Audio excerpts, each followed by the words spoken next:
हिजो माओवादी केन्द्र अब अरूको बैशाखी नटेकी उठ्नै सक्दैन भन्ने भाष्य बनाएका थिए एमाले र कांग्रेसहरूले।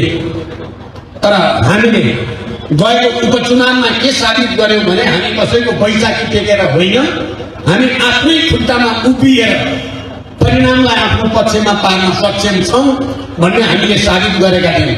कांग्रेस एमाले मिलेर चुनाव लड्दा मात्रै होइन, चुनाव चिन्ह साटासाट गरेर एकै ठाउँमा उभिँदा पनि माओवादी केन्द्रले अत्यधिक मतले विजयी भएर हामीले साबित गरेका छौं। वास्तवमा हामी कहिले कांग्रेससँग कहिले समीकरण एमालेसँग गर्दा फाइदा कांग्रेसलाई एमालेलाई भएको माओवादीलाई घाटा भएको कुरा नै प्रमाणित भयो। अहिले सोभि निर्वाचनमा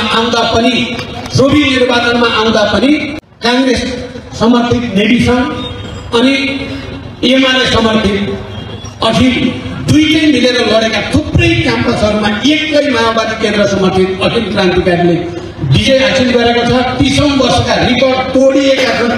महेन्द्र मोरङ क्याम्पस जस्तो एउटा ऐतिहासिक क्याम्पसमा माओवादी केन्द्र समर्थित विद्यार्थीहरूले विजयको झण्डा फहराएका छन्। ती सबै युवा विद्यार्थीहरू अब यथास्थितिका पक्षमा छैनन्, प्रतिगमनका पक्षमा छैनन्, अग्रगमनका पक्षमा छन्, प्रगतिका पक्षमा छन्, माओवादी केन्द्रका पक्षमा छन् भन्ने कुरा प्रमाणित भएको छ।